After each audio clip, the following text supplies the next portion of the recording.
एक समय की बात है, प्राचीन भारत में पटाचारा नाम की एक महिला रहती थी। वह एक अमीर परिवार में पैदा हुई थी और उसकी शादी एक दयालु और प्यार करने वाले आदमी से हुई थी।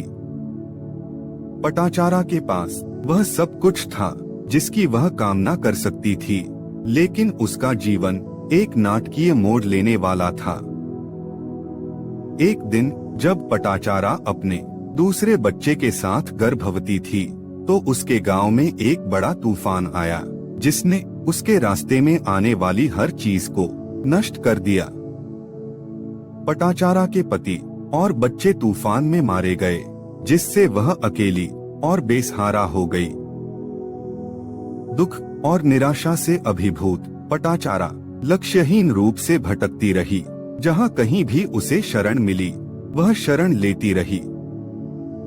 उसे लुटेरों ने लूट लिया और पीटा और उसे भोजन और आश्रय के लिए भीख मांगने के लिए मजबूर किया गया। उसका एक बार शानदार जीवन अब एक दूर की याद बन गया था और उसे ऐसा लगा जैसे उसके पास जीने के लिए कुछ नहीं बचा है। अपनी कठिनाइयों के बावजूद पटाचारा ने हार नहीं मानी। वह अपने दुखों से बाहर निकलने का रास्ता खोजने और अपने जीवन के असली उद्देश्य की खोज करने के लिए दृढ़ संकल्पित थी। एक दिन वह भिक्षुओं के एक समूह से मिली जो बुद्ध की शिक्षाओं का प्रसार करते हुए ग्रामीण इलाकों में घूम रहे थे।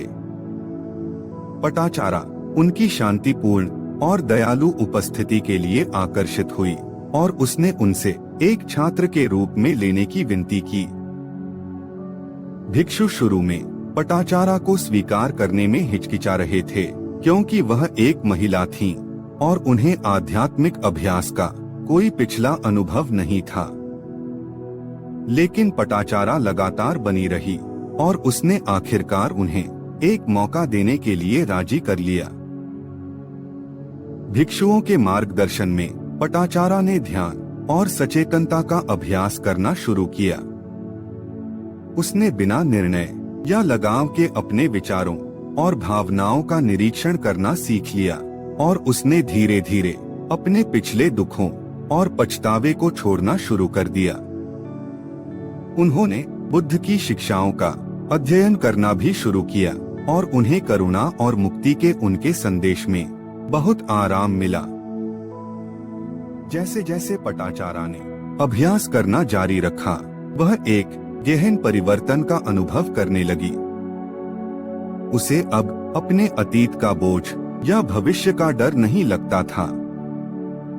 इसके बजाय उसने आंतरिक शांति और संतोष की गहरी भावना महसूस की।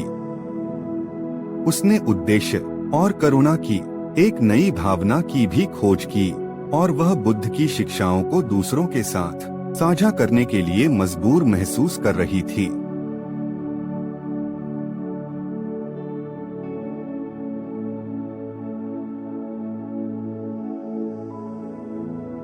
पटाचारा एक बुद्धिमान और सम्मानित शिक्षक के रूप में जानी जाने लगी और जीवन के सभी क्षेत्रों के लोग उनसे मार्गदर्शन प्राप्त करने के लिए आने लगे।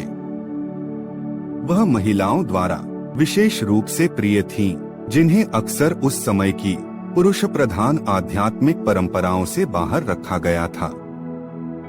पटाचारा हर जगह महिलाओं के लिए एक रोल मॉडल बन गई।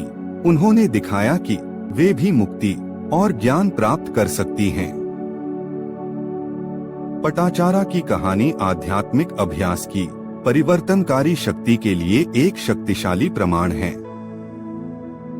अकल्पनीय कठिनाइयों और नुकसान का सामना करने के बावजूद पटाचारा ने खुद की जीवन को छोड़ने से इनकार कर दिया। अपनी दृढ़ता और समर्पण के माध्यम से वह मुक्ति का मार्ग खोजने और दूसरों को भी ऐसा करने के लिए प्रेरित करने में सक्षम थी। पटाचारा की कहानी हमें आध्यात्मिक अभ्यास में समावेशिता और करुणा के महत्व की भी याद दिलाती है। उनकी यात्रा उन भिक्षुओं की दया और खुलेपन से संभव हुई जो उन्हें अपने शिष्य के रूप में अपनाया और बदले में वे उन लोगों के लिए आशा और मार्गदर्शन की किरण बन गई जो हाशिए पर या बहिष्कृत किए गए थे। पटाचारा की कहानी इस बात की याद दिलाती है कि सच्ची मुक्ति तभी प्राप्त हो सकती है जब हम अपने मानव परिवार के सभी सदस्यों को प्यार और करुणा से गले लगाते हैं।